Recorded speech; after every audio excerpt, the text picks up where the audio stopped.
Remue ménage. Remue ménage.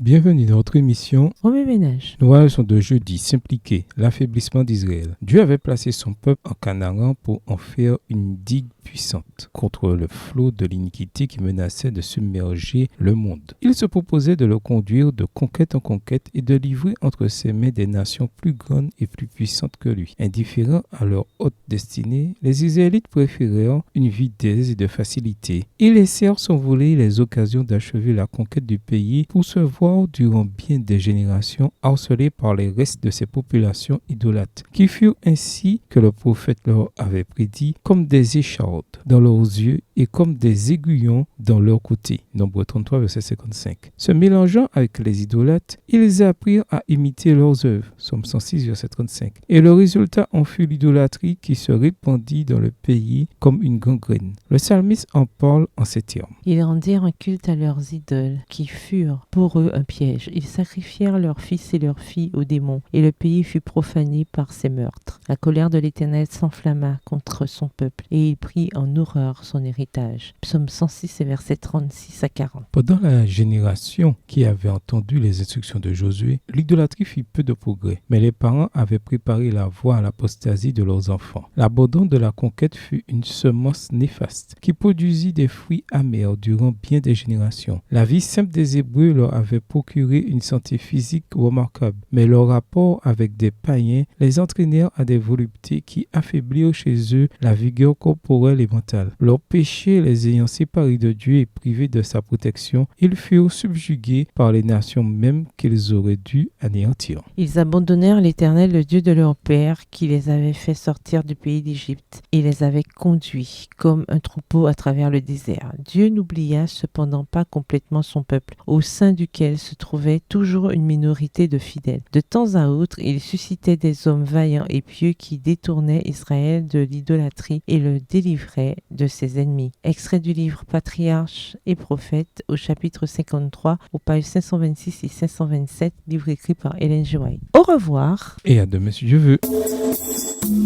Remue ménage. Remue ménage.